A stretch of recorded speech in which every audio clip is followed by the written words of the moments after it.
आयोजित कार्यक्रम में लोकसभा स्पीकर ओम बिरला ने विधानसभा के डिजिटल टीवी का शुभारंभ किया। इससे पहले एयरपोर्ट पहुंचने पर उनका भव्य स्वागत किया गया था। उनके स्वागत के लिए विधानसभा स्पीकर विजय सिन्हा, विधान परिषद के कार्यकारी सभापति अवधेश नारायण सिंह और संसदीय कार्य मंत्री विजय चौधरी समेत कई नेता मौजूद थे। बिहार के पूर्व मुख्यमंत्री कर्पूरी ठाकुर की आज पुण्यतिथि है। इस अवसर पर सीएम नीतीश ने उन्हें पटना के कर्पूरी संग्रहालय में जाकर श्रद्धांजलि दी। गया के बेलागंज थाने के आघटपुर गांव में लोगों ने बर्बरतापूर्ण पिटाई का मामला सामने आया है। पिछले दिनों बालू उठाव का विरोध करने पर पुलिस ने गांव की महिलाओं, बच्चों और पुरुषों की बर्बरतापूर्ण पिटाई कर दी थी। इस दौरान पुलिस का तालिबाना चेहरा देखने को मिला था। ग्रामीणों ने बताया है कि बालू उठाव का विरोध करने पर पुलिस अधिकारी और ठेकेदार से इस बात को नहीं माने और पुलिस ने लाठीचार्ज करने की शुरुआत कर दी। इतना ही नहीं, ग्रामीणों पर आंसू गैस का गोला भी छोड़ा जाने लगा। यही नहीं, बच्चे, बूढ़े, महिलाएं सभी की बर्बरतापूर्ण पिटाई की गई। यही नहीं, कुछ ग्रामीणों को हाथ बांधकर नदी किनारे घंटों बिठाए रखा गया। जानकारी मिलते ही बेलागंज आरजेडी विधायक डॉक्टर सुरेंद्र प्रसाद यादव आसाटपुर गांव पहुंचे और ग्रामीणों को न्याय दिलाने का भरोसा दिलाया है। ग्रामीणों की ओर से उपलब्ध कराई गई वीडियो में दिखाई दे रहा है कि महिलाएं, बुजुर्ग और नाबालिग बच्चियों के हाथ बांधकर नदी में बैठाया गया है। वीडियो में पुलिस भी दिखाई दे रही है। हालांकि पुलिस के आला अधिकारी कैमरा के सामने कुछ भी बोलने से इनकार कर रहे हैं।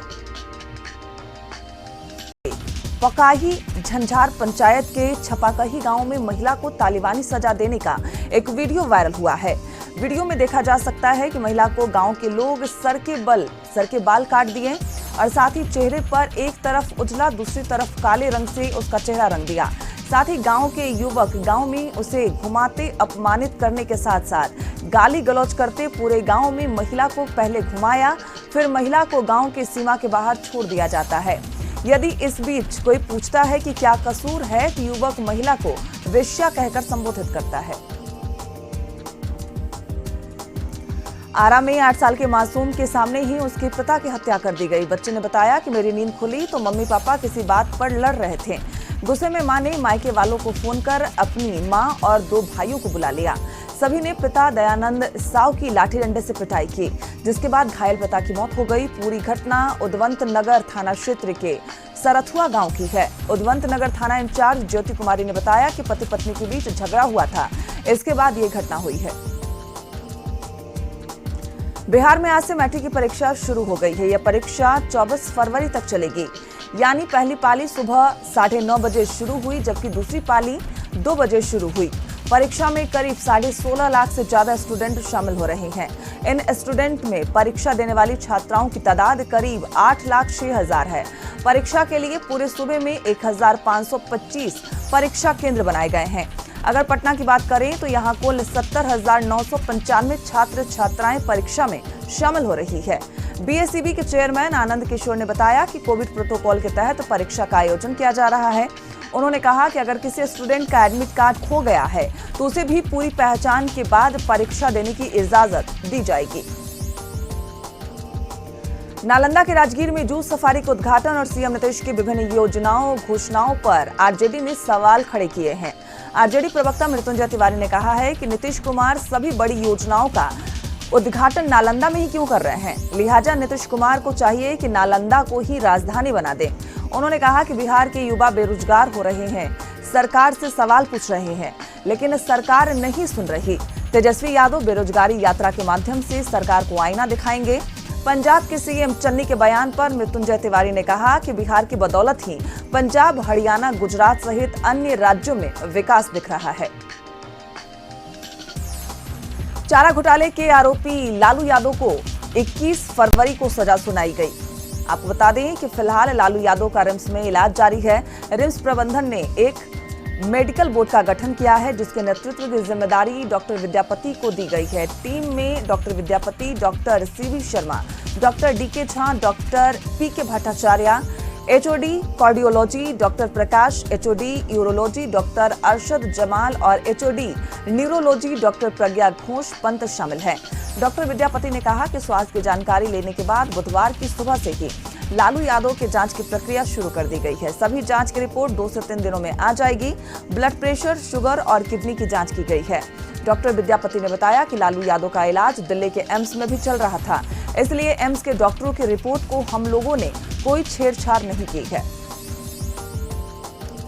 बाघमारा से भाजपा विधायक ढुल्लू महतो पर 10 लाख रुपए रंगदारी मांगने के आरोप में राजगंज थाने में मामला दर्ज कराया गया है। विधायक पर हथियार लहराने, चोरी करने, धमकी देने और संपत्ति को नुकसान पहुंचाने का आरोप है। चंद्रपुरा हार्डकोर व्यवसायी वरुण कुमार सिंह ने विधायक पर मामला दर्ज कराया है। मामले में ढुल्लू महतो के साथ ही 20 लोगों को आरोपी बनाया है। पीड़ित व्यवसायी ने आरोप लगाया है कि 8 माह पहले भी इसी फैक्ट्री में तोड़फोड़ की गई थी। उस समय भी चारदीवारी को जेसीबी से गिराया गया था। कर्मचारियों को भाग जाने की धमकी दी गई थी। राजगंज थानेदार ने कहा है कि शिकायत दर्ज कर मामले की छानबीन की जा रही है। दोषी पाए जाने पर दोषियों के खिलाफ कड़ी कार्रवाई की जाएगी।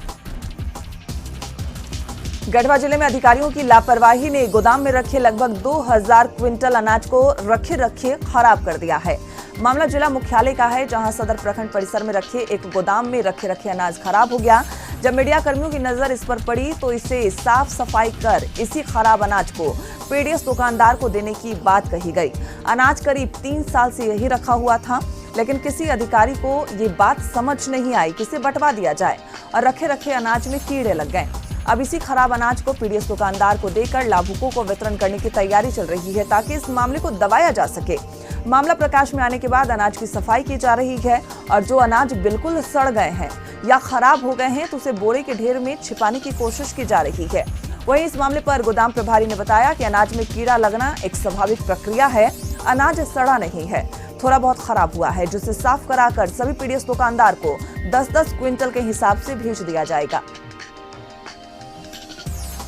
गोड्डा जिले के राजमहल परियोजना क्षेत्र स्थित ईसीएल कोयला खदान से सटे लोहडिया बस्ती के ग्रामीण महिलाओं ने ईसीएल में हो रहे हैवी ब्लास्टिंग और ईसीएल के कार्यों को अनिश्चित काल तक बंद कर दिया है। ग्रामीण महिला का कहना है कि कोयला खदान से महज 20 मीटर की दूरी पर उनका घर स्थित है और ईसीएल के कोयला खदानों में रोजाना बिना संकेत के ही किसी भी वक्त हैवी ब्लास्टिंग कर दिया जाता है, जिससे ग्रामीण क्षेत्रों का घर पूरी तरीके से हिलने लगता है। ब्लास्टिंग की वजह से छतों और दीवारों में दरारें आ चुकी है। ब्लास्टिंग की वजह से हमेशा ग्रामीणों को डर लगा रहता है, जिसके बाद विस्थापित और जमीन के मुआवजे की मांग को लेकर ग्रामीण महिलाओं द्वारा अनिश्चित काल तक ईसीएल के कार्यों और हैवी ब्लास्टिंग को बंद कर दिया गया। लोहरदगा के बुलबुल जंगल में सुरक्षा बलों और नक्सलियों के बीच जमकर मुठभेड़ हुई। मुठभेड़ में एक नक्सली को सुरक्षा बलों ने मार गिराया है। बताया जा रहा है कि 5 लाख का इनामी नक्सली बालक गंजू को सुरक्षा बलों ने मार गिराया है। पिशरार थाना क्षेत्र के बुलबुल जंगल में नाले के पास से बालक गंजू का शव बरामद किया गया। पिशरार के जंगल में सुरक्षा बलों ने नक्सलियों के खिलाफ पिछले कई दिनों से सर्च ऑपरेशन जारी रखा है। इस सर्च ऑपरेशन में करीब 400 से अधिक अधिकारी और जवान शामिल हैं। इस दौरान कई बार सुरक्षा बलों और नक्सलियों में मुठभेड़ हुई, जिसमें आईडी ब्लास्ट में कोबरा के 2 जवान भी घायल हो गए थे। भाकपा माओवादी के रीजनल कमांडर और 15 लाख का इनामी कुख्यात हार्डकोर नक्सली रविंद्र गंजू, जोनल कमांडर छोटू खेरवार समेत कई नक्सलियों के होने की सूचना पर सुरक्षा बलों ने पूरे जंगल को घेर लिया है। धनबाद के सरायढेला थाना क्षेत्र में अज्ञात हमलावरों ने एक दुकानदार को गोली मार दी। इसके बाद अपराधी फरार हो गए। गोली की आवाज सुनकर आसपास के लोग मौके पर जुट गए और आनन फानन में घायल मंजीत साव को अस्पताल में भर्ती कराया, जहां डॉक्टरों ने उन्हें मृत घोषित कर दिया। परिजनों का कहना है कि मंजीत साव के परिवार में पड़ोसियों का विवाद जारी है। शायद उन्हीं लोगों ने मंजीत साव की हत्या कर दी। पुलिस का कहना है कि मंजीत साव को गोली नहीं मारी गई, बल्कि किसी धारदार हथियार से हमला कर उसकी हत्या की गई है। पूर्व मुख्यमंत्री और बीजेपी विधायक दल के नेता बाबूलाल मरांडी इन दिनों संथाल परगना के दौरे पर हैं। इसी दौरान बाबूलाल मरांडी पानी के जहाज से गंगा विहार करते साहेबगंज मनिहारी के बीच बन रहे गंगा पुल का निरीक्षण किया। बाबूलाल मरांडी ने राज्य में व्याप्त भ्रष्टाचार और बिगड़ती विधि व्यवस्था को लेकर राज्य सरकार पर जमकर निशाना साधा। बाबूलाल मरांडी ने कशिश न्यूज से बात करते हुए कहा कि राज्य में किसी भी प्रकार का लॉ एंड ऑर्डर नहीं, भ्रष्टाचार का बोलबाला है। रामगढ़ के कुज्जू में आलू लदा ट्रक पलट गया है, जिसमें स्कूली छात्र की ट्रक से दबकर मौत हो गई। इसके विरोध में ग्रामीणों ने रांची पटना मुख्य मार्ग को जाम कर दिया, जिससे सैकड़ों वाहन फंस गए। पिछले 3-4 दिनों से जिले में लगातार दुर्घटनाएं हो रही है, जिसमें जान माल दोनों का नुकसान हो रहा है। बताया जा रहा है कि मांडू थाना क्षेत्र के हेसागढ़ा 4 लेन पर स्कूल जाने के लिए छात्र खड़ा था। इसी दौरान अचानक आलू लदा ट्रक अनियंत्रित होकर पलट गया, जिससे ट्रक के नीचे दबकर छात्र की मौत हो गई। वहीं घटनास्थल पर मौजूद उसके भाई ने बचकर किसी तरीके से जान बचाई। घटना के बाद आक्रोशित ग्रामीणों ने अपनी मांगों को लेकर रांची पटना हाईवे को जाम कर दिया।